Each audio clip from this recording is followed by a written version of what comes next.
This is National Native News. I'm Antonia Gonzalez. A bill named for a murdered Northern Cheyenne woman had its first hearing in the Montana legislature Wednesday.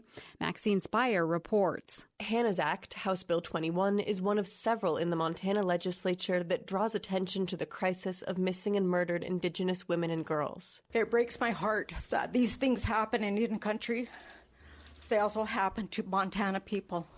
Ray Peppers, a Democrat representing the Northern Cheyenne and Crow reservations, introduced Hannah's Act in response to a number of women and girls who have gone missing in her district in recent years, including Hannah Harris, a 21-year-old Lame Deer woman who went missing and was found murdered in 2013. Hannah's Act would authorize the Montana Department of Justice to hire a full-time missing persons specialist to provide guidance to law enforcement and families in ongoing missing persons cases. A companion bill also before the Montana House Judiciary Committee Wednesday would require all law enforcement officers, regardless of jurisdiction, to file a missing persons report within 2 hours for persons under the age of 21 and within 8 hours for everyone else. Brian Lockerbie, Administrator of Criminal Investigations at Montana's Department of Justice, told the committee he's seen cases where agencies have refused to take a report, feeling that it was outside their jurisdiction. This is about closing loopholes. This is about closing gaps and identifying them in the system and trying to get them shut down. Some of the most emotional testimony at the hearing came from Paula Castro Stopps, the mother of Henny Scott, the 14-year-old high school freshman whose body was found just a few weeks ago outside Lame Deer. Castro Stopps described going to multiple tribal offices on the Northern Cheyenne and Crow reservations, trying to file a missing persons report after her daughter disappeared. And the person who took my report just put it on somebody's desk that was out for vacation. Castro Stopps said it took 3 weeks for a search party to finally come together and only 3 hours to find her daughter's body after that. If these limitations are put in place, I believe my daughter would have been found alive. No opponents to either bill testified at Wednesday's hearing.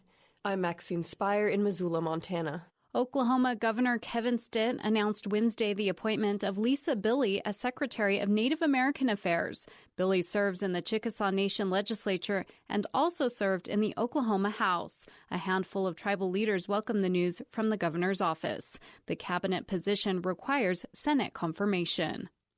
U.S. lawmakers have introduced the Esther Martinez Language Act to strengthen Native American language revitalization programs. The bill is named after Okeh-Owingeh storyteller and Native language advocate Esther Martinez, who passed away in 2006. The act amends existing law to reauthorize 2 federal Native language programs. Native educators are among those backing the bipartisan bill, who say preserving and promoting Native languages advances Indian education. The Congressional Native American Caucus established its leadership this week for the new Congress. Representatives Tom Cole and Deb Haaland will serve as co-chairs. The caucus seeks to educate members of Congress about Native American issues. Cole is a citizen of the Chickasaw Nation and Haaland is Laguna Pueblo. Congresswoman Sharice Davids Ho-Chunk is among 8 vice chairs. The U.S. Bureau of Land Management plans to move forward with the sale of leases near Chaco Canyon Park in March, the Associated Press reports. Tribal leaders, grassroots groups, and Democrats in New Mexico have spoken against development and have called for protection of the native sacred site. This week, the BLM announced public input on proposed oil and gas leases in New Mexico, Oklahoma, and Kansas. I'm Antonia Gonzalez.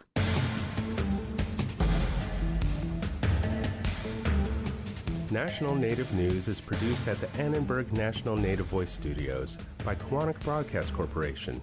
Funding is provided by the Corporation for Public Broadcasting, with support from the Public Radio Satellite Service.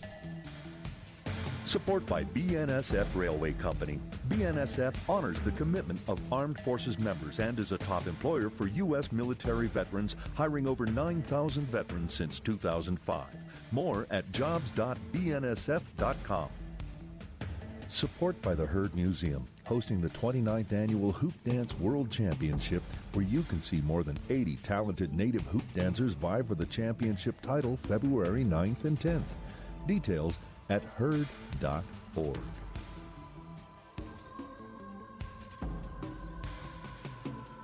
Native Voice One, the Native American Radio Network.